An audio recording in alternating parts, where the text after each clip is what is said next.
Hey guys, what's up? So I've reviewed a lot of smart home tech on this channel. We get sent a lot of products to review, and some of them are truly great stuff that I would recommend in a heartbeat. But this is a tech review channel, and so the turnover of products passing through the studio is very high. There's new stuff coming in constantly, and of course we can't keep using everything ourselves, so most of it either gets sent back to the brand or we give it away.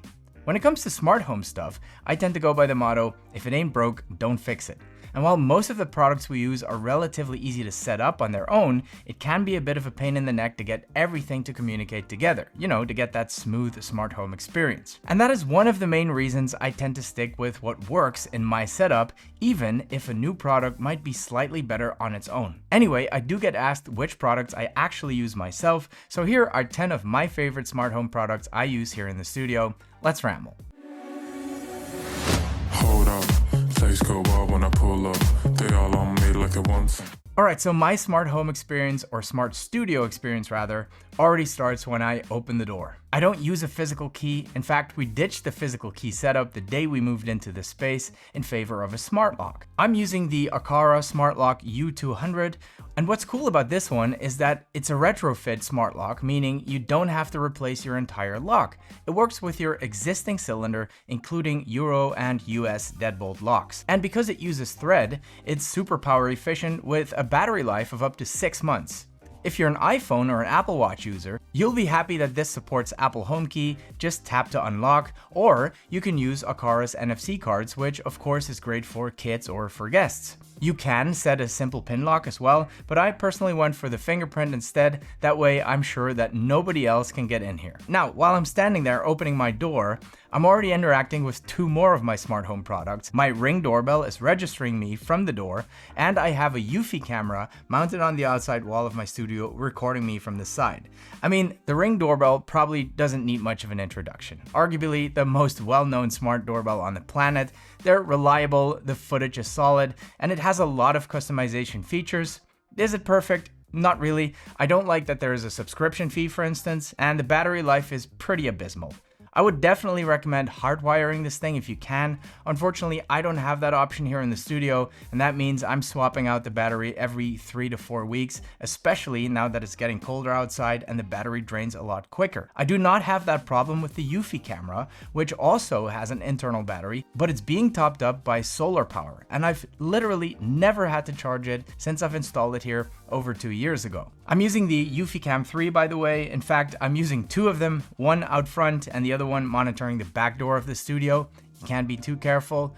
And what I love about these cameras, apart from the solar power stuff, is that they're hooked up to my Eufy home base, which is connected directly to my router. The home base also holds an SSD drive where all the footage is stored locally, eliminating the need for my footage to be stored in some cloud, and I don't have to pay a monthly subscription fee. Now, there has been a bit of controversy with Eufy in the past regarding push alerts. The problem there was if you wanted motion alert footage to be pushed to your phone, when someone's at your door, you get an image, it would have to pass through their cloud first, which did raise some privacy and security concerns, but Eufy fixed that a while back, and that is no longer an issue, which is why I'm comfortable again recommending this setup. I've used it for over 2 years now, and I don't really see myself switching unless I have a very compelling reason to. Now, when I got this set up, I couldn't get it to work with my Google Nest devices, which is what I use mostly in terms of smart home assistants, but it did work very well with Alexa, and that is the only reason I own an Alexa Show. In fact, at the time, they weren't even selling them in Belgium, so I had to pick one up in the US when I was over. It sits next to my main desk in the studio, where it functions as my dedicated Ring and Eufy camera monitor. I literally don't use it for anything else. Google Nest is still my home assistant of choice, although with the speed of AI developing, I can see that changing at some point. I would love a ChatGPT-based home assistant, completely voice controlled, but until that day, Google Nest will be my go-to for the simple stuff. One of the things it does for me is activate my studio in the morning, which leads me to my next smart home product of choice, the Philips Hue system. Now, I know a lot of people swear by different brands like Govee, which is apparently just as good and a lot cheaper, but I'm already heavily invested in the Hue ecosystem, so that is what I'm using. I'm basically using two main Hue products. At home, we use a ton of smart bulbs and other lights, but here in the studio, it's all about smart plugs. I block out all the daylight from the studio, and I'm talking about all the light, simply because I can't control daylight, and there's nothing worse than shifting lights and brightness for video production. So the entire studio is lit by lights that you see here around me, and accent lights I can actually control. Now, having to turn on each individual light every single morning would be a huge pain in the neck. So I decided to hook everything up to a Philips smart plug. All I have to do when I walk into the studio is say, hey, bleep, turn on the studio, and bam, everything turns on automatically. I set up every light in the Philips Hue app first, and then connected that to my Google Home. That way I can operate every light individually as well if I want to, and for that I have an old iPad mini that I've dedicated as my studio control hub, if you will. It's sitting on this wireless charging unit by Pitaka, which is absolutely awesome. I'm not even sure if they still make these, I'll have to check, but I will try to put links to everything you see in this video in the description below. The accent lights in the studio are not Hue lights. All of the tube lights you see are made by a company called Nanlite. I've been using these things forever, pretty much since I started this channel in 2020. And so far, I've had only one tube light crap out on me. The rest is still going strong, and I love them. There are definitely cheaper tube lights available on Amazon, but most of them will cause flickering in my camera footage since they're not made for video. These Nanlite Pavo tubes are a bit more expensive, but there are never any issues because they are actually made for video production and they always look great on camera. Now, somehow, I gotta keep this place clean as well. Narwal recently sent over their Freo Z10 Ultra, and thank you very much to Narwal for agreeing to sponsor this video. First of all, I love the way this thing looks. The minimalist design blends perfectly into any home environment. Now, my studio can get pretty chaotic. Between camera gear, tripods, light stands, and the never-ending pile of Amazon boxes, it's basically an obstacle course for anything with wheels. But somehow, this little robot glides through it all like it owns the place. The Freo Z10 Ultra uses dual RGB cameras and dual AI chips that analyze the room in real time like it understands what it's seeing. It spots cables, boxes, and even those tiny little screws that always end up on the floor, and it smoothly avoids everything without getting tangled up.